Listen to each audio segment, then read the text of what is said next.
तनिक विचार कीजिए, जिन प्रभु श्री राम का राज्याभिषेक होना था उन्हें अगले ही दिन बन बन भटकना पड़ा। इसलिए इस भूल के लिए एक संत होने के नाते, मैं फिर कहूंगा, एक संत होने के नाते इस भूल के लिए आपको सार्वजनिक रूप से क्षमा मांगनी चाहिए। महाभारत में कहा है, आरोहस्व रथम पार्थ गाड़ीबम करे कुरु दीर्घथा यदि सन्मुखे। अर्थात हे अर्जुन, रथ पर सवार हो और गाड़ी धनुष हाथ में ले। मैं जानता हूं कि जिसके सम्मुख निर्गत मुनि आ रहे हैं उसकी जीत निश्चित है। अनिरुद्ध जी, सुना आपने? आप जिन श्री कृष्ण के उपासक हैं, स्वयं उन्होंने अर्जुन से क्या कहा? फिर आपने ऐसा कैसे कह दिया? तनिक विचार कीजिए। इन संतों का बाना नहीं, वाणी, संयम, त्याग और तपस्या देखना चाहिए आपको। दुनिया में सिर्फ जैन संत ही त्याग और तपस्या का प्रमाण है, क्योंकि जो सत्मार्ग दिखाते हैं उसे अक्षरशः वास्तविक जीवन में जीते भी हैं। वरना संसार में ऐसे संतों की भरमार है जो झोपड़ियों से निकलकर महलों में रहते हैं, भोग के सिंहासन पर बैठकर स्वयं मोह माया में फंसकर लोगों को मोह माया त्यागने का ज्ञान बांटते सहज रूप से देखे जा सकते हैं। जरा सोचिए, आपने क्या कुछ कहा है। आप स्वयं जो जैनियों के गुरु हैं वो निवस्त्र क्यों रहते हैं? निर्वस्त्र नहीं रहना चाहिए, निर्वस्त्र नहीं रहना चाहिए, निर्वस्त्र नहीं रहना चाहिए। हमारी जो परंपरा है, अब वो क्यों रहते हैं, उन्हीं से सवाल करना चाहिए। मैं मतलब शंकर जी की पूजा करती हूँ, साईं बाबा की भी, मतलब आपने बोला था ना कि संत के रूप में उनकी पूजा करनी चाहिए, संत के रूप में पूजा। लेकिन जब मैं पूजा करती हूँ तो मुझे उनके गुरु बार बार मतलब मेरे वो आते हैं। तो मैंने ये क्वेश्चन था कि इसका निर्वस्त्र होकर के हमारे यहाँ स्नान किया था गोपियों ने, तो भगवान ने वस्त्र चुराकर ये प्रेरणा दी कि आपको निर्वस्त्र नहीं रहना चाहिए। ना स्त्री और ना पुरुष, ना निर्वस्त्र होके नहाओ, ना निर्वस्त्र होके समाज में घूमो, ये अमर्यादित है। इसलिए हमारे यहाँ नागा साधु जो होते हैं, वो नागा साधु भी होता है उस समय केवल वो भभूति लगा करके, हाँ जी, और फिर वो स्नान, उसके बाद वो रमण नहीं। दर्शकों, इन महाशय से तो आप परिचित होंगे ही। यह है अनिरुद्धाचार्य जी, जिन्होंने दिगंबर मुद्रा पर हाल ही में बड़ा प्रश्न चिन्ह खड़ा कर दिया है। मुझे समझ नहीं आता कि ऐसे लोगों के तथाकथित ज्ञान पर तरस खाऊं या फिर भारत की मूल श्रमण सनातन संस्कृति को नष्ट विनष्ट कर अपनी मोहर लगाने वालों के खेमे का इन्हें हिस्सा मान लूं। अरे आपको तो यह भी नहीं मालूम कि प्रभु ऋषभदेव जैन धर्म के प्रथम तीर्थंकर हैं या अंतिम? देखिए जरा, आप स्वयं देखिए। जैन धर्म में जो ऋषभदेव जी हैं, जो ऋषभदेव जी हैं, जो ऋषभदेव जी हैं, पहले या 24वें तीर्थंकर हैं श्री ऋषभदेव जी। अजी, आप तो एक बच्चे के प्रश्न का उत्तर भी नहीं दे सके। जरा देखिए अपने आप को, कैसे सक पका कर आप बगले झांक रहे हैं। महाशय, सूर्य उदय पहले कहाँ उगता है? सूर्योदय सबसे पहले हमारे भारत में, ये फंस गया। भारत में हम आपको बता दें, सबसे पहला सूर्योदय कहाँ होता है। हम एक बार गए थे इस तरफ ना,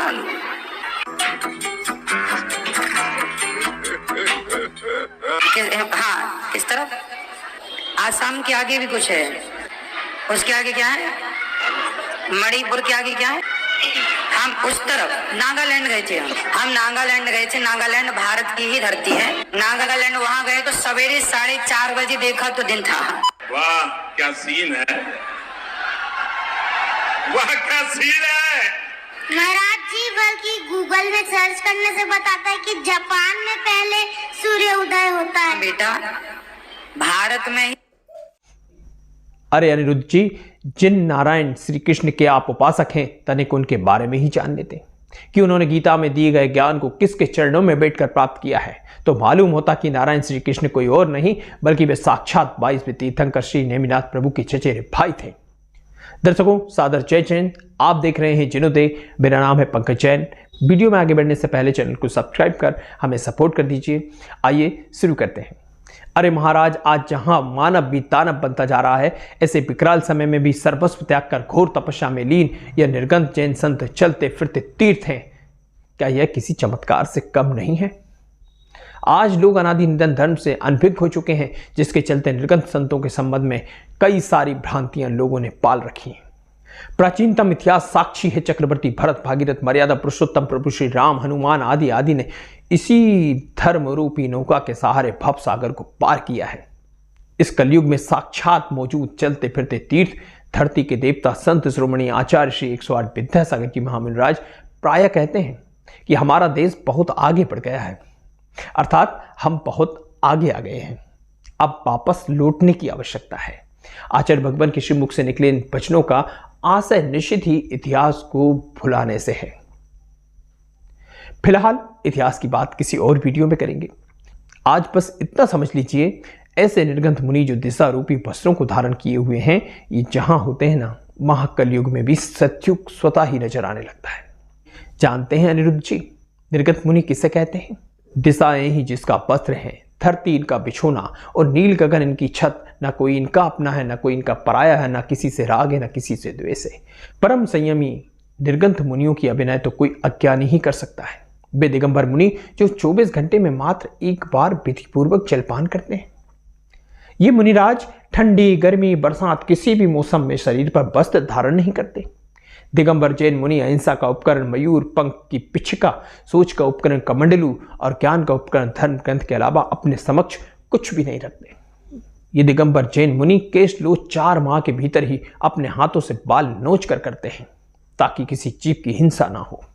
दिगंबर जैन मुनि हमेशा पैदल ही विहार करते हैं। दिगंबर जैन मुनि मठ, मंदिर, आश्रम ना तो बनाते हैं और ना ही उन पर अपना स्वामित्व रखते हैं। और जानते हैं जैन मुनि क्या होते हैं? दिगंबर जैन मुनि नगर या तीर्थ पर वर्षा वास में नियम रूप से एक जगह रुककर चातुर्मास करते हैं। शेष मौसम में रुकना या विहार करना उनकी आवश्यकता अनुकूलता पर निर्भर करता है। दिगंबर जैन मुनि रुपये, पैसे, जमीन जायदाद, सोना चांदी, घर मकान, नौकर चाकर, भोजन पानी अपने पास या अपने नाम से बैंक आदि में भी नहीं रखते। दिगंबर जैन मुनि कमंडलू में रखे हुए उबले जल पानी का उपयोग केवल हाथ पैर धोने शुद्धि आदि के लिए करते हैं। ना ही उसे वे स्वयं पीते हैं, ना ही किसी को पिलाते हैं। इतना ही नहीं, दिगंबर जैन मुनि रात्रि में ना तो आवागमन करते हैं, रात्रि में ना तो बोलते हैं, वे मौन रहते हैं। दिगंबर जैन मुनि अपने दोनों हाथों की हथेली के आपस में मिलाकर अंजुली बनाकर उसमें भोजन करते हैं। दिगंबर जैन मुनि भोजन में बाल आदि अशुद्ध वस्तुओं के निकलने पर अंतराय कर देते हैं, अर्थात फिर भोजन नहीं करते, ना ही पानी पीते हैं, केवल मुख शुद्धि करके वापस आ जाते हैं। दिगंबर जैन मुनि सूखी घास, तृण की चटाई या लकड़ी के पाटे पर ही रात्रि विश्राम करते हैं और अधिकांश तो भूसहन करते हैं। और जानते हैं, इसके अलावा वे सदैव पद यात्रा करते हैं। कूलर, पंखा, एसी आदि के सदा त्यागी हैं। ऐसे निर्गंथ मुनि जिसे नग्न नजर आते हैं, इससे बड़ी मूर्खता उसकी और क्या होगी? वह महिला जिसने प्रश्न पूछा वह तो सामान्य थी, लेकिन आपसे यह उम्मीद कतई नहीं की जा सकती थी। हम उस वैदिक परंपरा का सम्मान करते हैं जिनके लोग संवेदनशील हों, ना कि उस वर्ग का जो हिंसा और नफरत फैलाने को वीरता और षड्यंत्र रचने को समझदारी मानता हो। हमारे लिए ऐसे साधु संत परम आदरणीय हैं जो धर्म के मूल को समझते हुए धरती पर मौजूद वास्तविक त्याग तपस्या को पहचानते हो। इसलिए आपको जरूर देखना चाहिए कि किस श्रद्धा और भक्ति से परम पूज्य युग से संत श्रोमणी आचार्य श्री 108 विद्यासागर जी महाराज का विभिन्न स्थानों पर वैदिक धारा के संत वैदिक मंत्रोच्चार के साथ पूजन कर रहे हैं।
और इतना धन्य धन्य हुआ कि श्री राम यज्ञ में महाराज जी पधारे और यहाँ आकर के उनका आशीर्वाद प्राप्त हुआ।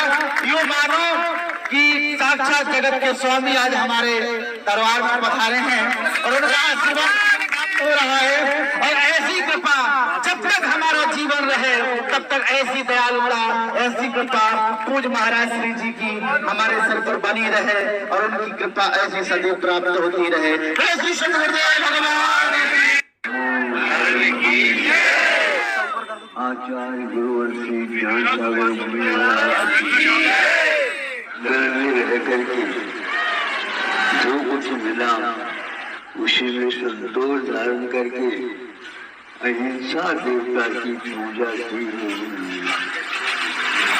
अहिंसा देवता की पूजा करते समय बहुत कुछ संकट आते हैं, लेकिन भारत में अहिंसा को देवता के रूप में स्वीकार किया है। इतने भी संकट आ जाए, क्या संकट आने वाले? सौभाग्य का दिन था। हमारे आचार्य श्री विद्यासागर जी महाराज जी का मंगल विहार चल रहा था और मैं प्रातः 6:30 बजे जब पूज्य महाराज जी से मिलने के लिए मैं वन में गया, उनका दर्शन हुआ और मैंने आग्रह किया कि राम जानकी मैया के चल रहा है और वहाँ पे आप थोड़ा 5 मिनट का समय दें। तो पूज्य महाराज जी ने मुझे समय दिया और यहाँ महाराज जी आनंद धाम में रुके और सभी भक्तों को, सभी हिंदू समुदाय के लोगों को आशीर्वाद दिया। अहिंसा परमो धर्मः का दिव्य महाराज जी ने विषय में अपना आशीर्वाद प्रदान किया और उनकी कृपा हम सब पर बनी रहे। ये है जब श्री प्रवेश में ही महाराज जी ने रुक करके सभी को आशीर्वाद दिया। ऐसी महाराज जी की कृपा हमारे क्षेत्र में बनी रहे, ऐसी कृपा सदैव बनी रहे, इसी आशा के साथ में पूज्य महाराज श्री जी को जीवन इतना सजता है माँ बाप के प्यार से, ठीक उसी तरह महकता है, ठीक उसी तरह महकता है गुरुवर श्री विद्यासागर के आशीर्वाद से। तो आज हमारे जीवन में है गुरु तो क्या करते हैं, शिष्य को प्रकट करता है और माँ बाप तो पैदा करते हैं। तो बताइए प्रकट करने वाला ज्यादा महान है कि पैदा करने वाला? तो गुरु प्रकट करता है, भगवान अवतार लेकर के आते हैं, प्रकट होते हैं। इसलिए आप सभी लोग से मेरा निवेदन है कि कुछ गुरुदेव आप सबके ऊपर आशीर्वाद देते हैं, परमात्मा सबको आशीर्वाद देते हैं, उसके पास ये नहीं कि आप।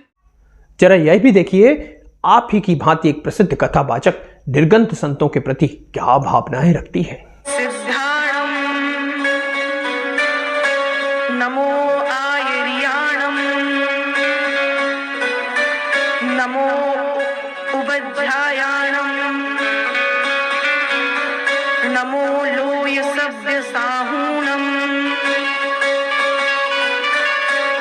महीने पहले श्री विद्यासागर जी महाराज का आगमन मेरे विद्यालय में हुआ था और पूरी एक रात्रि भर महाराज श्री ने विद्यालय में व्यतीत की थी। महाराज श्री का ये सौभाग्य मुझे प्राप्त हुआ था। अहिंसा परमो धर्मः, अहिंसा से बड़ा कोई धर्म नहीं है और हिंसा से बड़ा कोई पाप नहीं है। साथ साथ महाराज श्री ने यह भी कहा कि परहित सरिस धर्म नहीं भाई, पर पीड़ा सम नहीं अधमाई।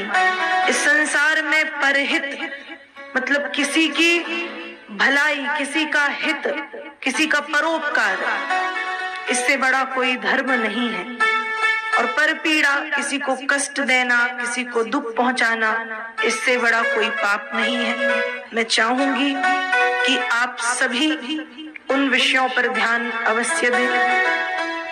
अहिंसा रूपी धर्म को अपने जीवन में धारण करें, परोपकार को जीवन में धारण करें। साथ ही साथ महाराज श्री की एक बात और मैंने बहुत ध्यान पूर्वक श्रवण की, शाकाहार की जो व्याख्या महाराज श्री ने की, शांति कारक हानि रहित, तो शाकाहारी बने, मांसाहार का त्याग करें। संतों का हृदय नवनीत के समान कोमल होता है। नवनीत का मतलब होता है मक्खन, और मक्खन में दया, मक्खन कोमल है, कोमलता है। वैसे ही संत पुरुषों का हृदय भी कोमल है।